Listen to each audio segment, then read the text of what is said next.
I'm starting off with my glasses on, but I am pretty sure that they will come off um, because I don't know. I still don't understand the point of glasses. I just don't understand the point. Hi, how's everybody doing out there? You have to tell me if it's too loud on YouTube. If anybody watches this, who knows? There's probably gonna be like 10 people watch this. Um, Oh, hi. So, hi. Welcome to Sunday night. Welcome to me trying to get my podcast started back up. I don't know. I'm a white guy with opinions. Why shouldn't I have a podcast? Right? If anybody wants to chime in, like the video quality is, or how the sound quality is, or whatever it is, that's fine. Listen, and I did call ins. I used to do call ins back in the day, but I'm not doing any call ins. And the reason I'm not doing call ins right now, it's a logistical problem, but I'm getting there. Okay. So calm down, relax. I will get there. All 15 who will watch this. So I'm just going to make this quick because I want to just kind of rip the band aid off and get my sea legs again and make sure that this works. Make sure that it even works. I don't even know if it's going to work, but let's see if it does. Hi, welcome to Brushing Teeth with Robert. You can find me on YouTube under with Robert. You can find me on Facebook under Ronin Brown. That's Ronin. And you cannot find me on Instagram because I am banned from doing a Instagram live for 118 more days, which is stupid and dumb. And you know what? I want to say this. Instagram, you should get banned for your content for advertising stuff on Timu to me all the time when I'm not going to buy it. I'm not going to buy it. I'm not taking the chance. I already took the chance on vests at one point, buying them through Instagram, and that did not work out. That didn't work out at all. They came. I'm a medium. Okay, my son will say I'm a large. He will say I'm a large, but I feel like I'm a medium. Um, those vests that I ordered that took a month and a half to get to me from South Korea, they fit maybe a 17-year-old medium in Korea. Like that's the kind of person they fit. So you should be banned, Instagram. You should be the one advertising Timu stuff for you. Already know I'm not going to buy the stuff. Like just stop. I'm definitely not buying a fold out bed because you know what? I guarantee, even though it shows it as a king size bed, it's going to be like a single. I already know this. All right. So let's just get on to some stuff that I want to talk about real quick, and then I'll get off and we'll pretend like this happened. And I'll start trying to do this every Sunday, and we'll see if it works out, and we'll go from there. So I'd really like to know how my sound quality is. And yes, I know I'm stuffed up. It's allergy season, so just shut up. Nobody cares. Okay, so I want to talk about a few things, and yes, this is where the glasses come off. So I want to talk about a few things because I've been watching kind of older movies lately, and I've been kind of going through this thing on like Saturdays where instead of watching a new movie, I'll watch an older movie, and it got me thinking about some older movies, especially from my childhood and my teenagers, that were really good that I don't think people give enough props to, and I think they should. I absolutely think they should. And I have another laptop, technology, where I can look up things. So I kind of bookmark some stuff that I want to talk about. And I want to start off. By the way, if you hear my dog whining under here, it's because it's a dachshund and they are obsessive. And he has a toy, and so every once in a while you probably see me reach down and throw a toy for him because he's a weirdo. I'm going to show you said toy, by the way. I want to show you what this toy looks like. This is what his toy. This very good. This is really good symbolism of what it's like to have a dachshund. This is what it is like. So just letting you know, if you get dachshund, this is what you should be prepared for. All right. So in these political times, I wanted to revisit a movie. I have not rewatched this one, but I saw the trailer the other day and I do remember it. I hate that gold chain shows. And so I'm going to revisit it because I remember it being a spectacular movie. And if you've watched it lately, please feel free to let me know. Please tell me what you thought of it. But especially in these political times, especially with all sorts of stuff going on, especially around the world, I know things are going on here. Trust me, everybody knows things are going on here, so calm down. But there are things going on, the other side of the planet that it made me think about this. Charlie Wilson's War. Charlie Wilson's War is a fantastic movie. It's actually a true story.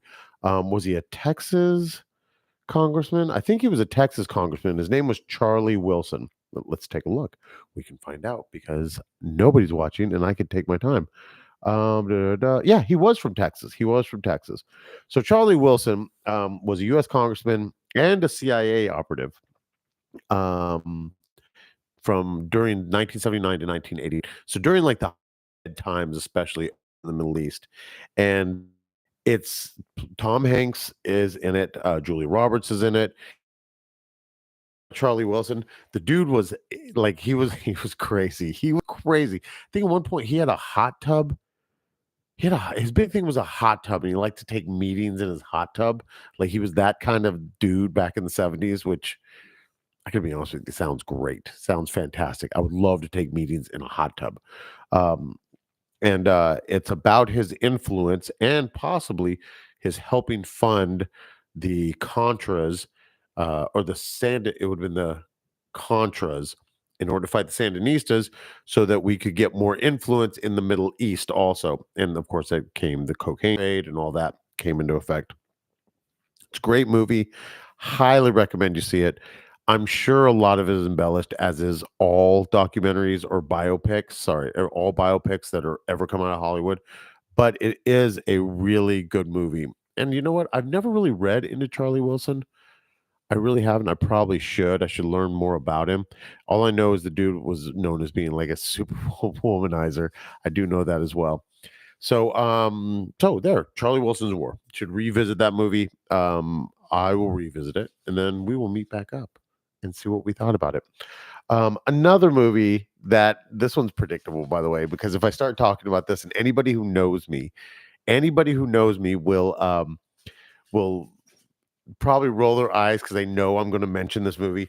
I think, in my opinion, it is one of the best cop movies of all times. It is unbelievable. It's called January Man, or The January Man. Sorry, and it stars Kevin Kline. Oh my God, it's filled with people. Hold on, I'm going to read the absolutely star-studded cast of this movie. It's nuts. So you have Kevin Kline, Mary Elizabeth Mastrioni,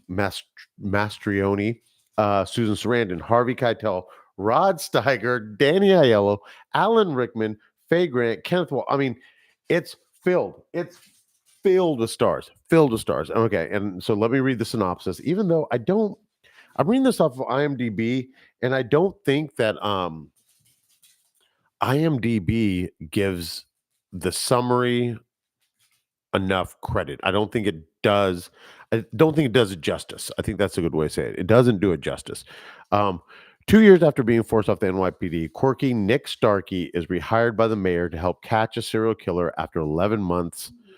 11 women are murdered in the city. Now, I said 11 months because it does take place over a 1 year period. So it is 11 murders. So it's a murder every month. So here's the deal. I'm going to give my summary of it. Okay. So Nick Starkey, who is a fireman. Okay. Um, you come to find out he was a former detective, and supposedly he was like one of the best detectives on the police force. And I believe that, oh yeah, New York. I thought it was Chicago. Okay, enough. Hey, enough. Go play. Go play. Um, so this is the thing they don't tell you. So he gets rehired to come back and catch the serial killer. Well, the thing is this is that he once was a detective, and the reason he's not a detective anymore is because he got fired from the police force. And one of the reasons he got fired from the police force is because he lost his wife to his brother, who is now the chief of police for New York. So his brother has to come and ask him to come back because I guess, of course, him and his brother haven't talked. It's a phenomenal movie. It's so good. It's also what I have to admit. This movie is the movie that when I'm dating, I always liked to cook for the girl that I was dating. Like generally second or third date in, I would cook. I would cook. And I always had this thing where I would want them to come over while I was in the middle of cooking. I always had like this thing. It was like it's kind of foolproof. Proof it works really well. Um, but it just kind of gives you a feel for somebody, and also gives you a feel for for the girl's attractiveness to you. Um, so I kind of got that from this movie, by the way, the whole cooking for your date and having her show up while you're cooking. So there's a little inside baseball for you there, right there. But January Man, see the January Man. It's a phenomenal movie. Highly recommend it. Again, haven't revisited it in a while, but I'm going to. And I also do believe it is one of the best cop movies of all time. Absolutely. Rod Steiger is so good in it. He plays the mayor, and he like he's classic Rod Steiger, where he like just gets mad at everything, and then he's like calls him a son of a bitch. He's like that kind of guy. Um, but in case you don't know, Rod Steiger was also the big boss in Reservoir Dogs. So uh, phenomenal actor. All right, so a movie I did revisit recently that I think everybody should revisit, and I don't think anybody ever thinks about it. I don't think anybody ever thinks to really watch it, to sit down and watch it. The other Saturday, I sat down and watched Dirty Rotten Scoundrels. Oh my god, it's still unbelievably good movie. It's still so good. I want to go ahead and I'm going to read you the synopsis from it, the little summary that they have here. And I think it was a book at first, wasn't it? I believe it was produced as it's a remake of a 1964 film called The Bedtime Story. I thought it was a remake of something, but I could not really truly remember what it was. Um, so it is basically it's Steve Martin and hold on, I want to get to the whole cast because it's actually got a really good cast.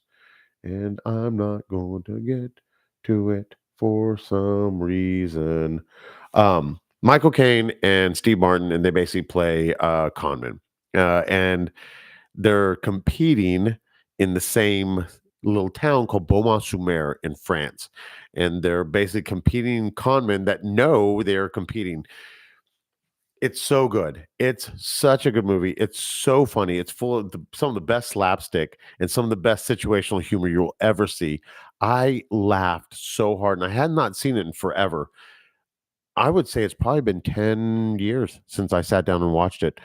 Steve Martin gives, of course, he's Steve Martin. He's Steve Martin. He's just going to be phenomenal. Michael Caine is great, but who is the woman? I cannot remember who the woman was.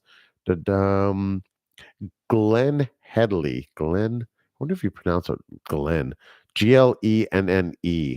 Glenn. I imagine it's Glenn Headley.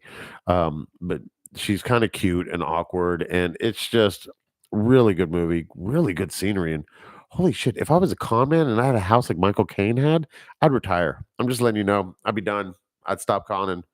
Like I'm done. I have this house. Oh, I have that boat. Oh, I think I'm cool. Isn't that funny? Isn't that funny?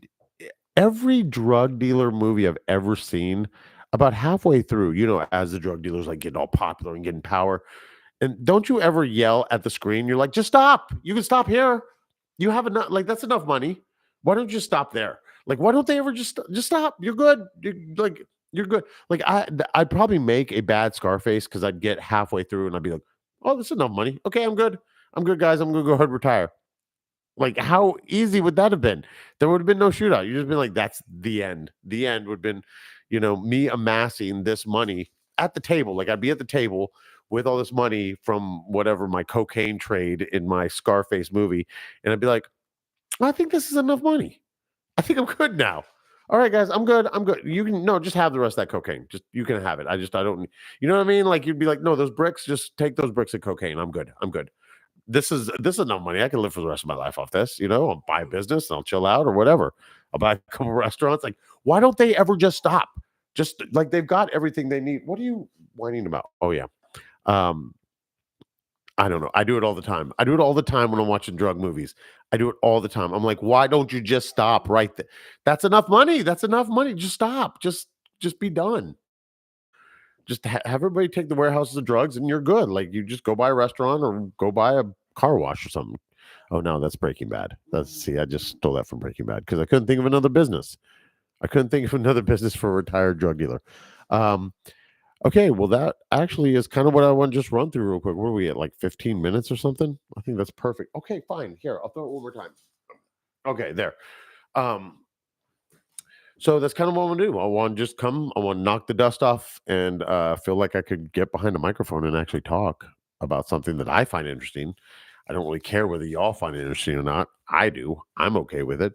I think that's all. And there is going to be intro and outro music just like there was, but it's just I literally there's still dust on the stuff that I got out in order to do this. Like I had to like dust things off. So it's been a while. It's going to take me a while to get this stuff done. Hey, here, damn it, here.